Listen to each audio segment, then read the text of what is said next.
Ngayong araw ng paggawa, maraming mga bagong oportunidad ang binuksan para sa mga Pilipino. Tulad na lamang ng job fair sa Maynila na may 9,000 bakanteng trabaho. Si Luisa Erispe sa sentro ng Balita Live. Audrey, dinagsa ng mga aplikante ang San Andres Sports Complex dito sa lungsod ng Maynila para nga sa job fair kaugnay ng araw ng paggawa. Wala namang pinipili sa mga aplikante. Lahat pwedeng magsumite ng kanilang aplikasyon. Alas 7 pa lang ng umaga, nagsimula na ang pila sa labas ng San Andres Complex sa Maynila. Lahat may bit-bit na resume o kaya ay curriculum vitae para makilahok sa job fair. At nang nagbukas na ang job fair, bandang alas 9 ng umaga, mas dumami pa ang tao sa loob at sa labas ng complex. Si Carl, na isang fresh grad, sabi niya, sinasamantala niya ang pagkakataon na mag-apply ngayong araw.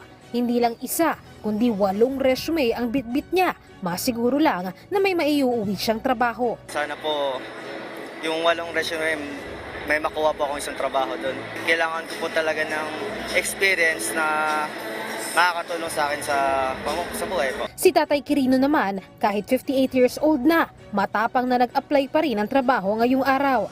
Kahit walang anak, walang asawa, alintana niya ang hirap ng buhay. Kaya handa siyang pasukin kahit anong trabaho na magbibigay oportunidad sa kanya. Mayroon ng trabaho kaya kahit anong trabaho pwede ko pa.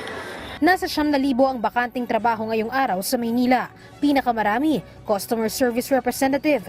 Pero meron ding mga trabaho sa fast food chain, warehouse at trabahong profesional. Dito sa Manila, we have 65 employers and more than 9,000 vacancies. Kung sila ay qualified, then they can be hired on the spot. Mapababa ang unemployment rate, makakuha ng kalidad na trabaho ang ating magagawa. So yun naman po ang ating minimiti, ang ating goal para sa ating mga manggagawa.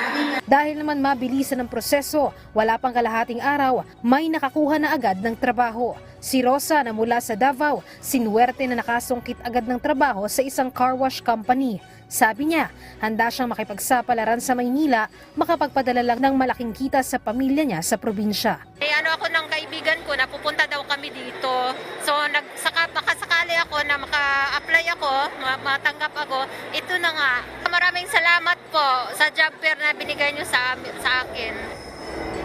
Audrey, dito nga sa San Andres Sports Complex ay kung mapapansin mo, nasa loob mismo ng gym yung job fair. Kaya naman kahit mainit sa labas, hindi alintana yan ng mga aplikante dahil dito na mismo sa loob sila pinag-iintay para nga dun sa pila para sa job fair. Samantala Audrey, bukod naman sa job fair ay nagkaroon din ng tupad payout kanina at mamahagi ng livelihood program sa mga benepisyaryo nang dumating si Labor Secretary Laguesma dito. At may dala din siyang magandang balita, hindi lang sa mga nag-a-apply kundi pati mismo sa mga nagtatrabaho o sa ating mga manggagawa ngayong Labor Day. Sabi niya, sa ngayon ay nagsisimula na ang pag-aaral para sa dagdag sahod ng mga manggagawa. Hindi lang magiging epekto niya na ay sa minimum wage earners, kundi pati na rin doon sa mga lagpas sa minimum wage ang kita. Audrey. Maraming salamat, Luisa Erispe.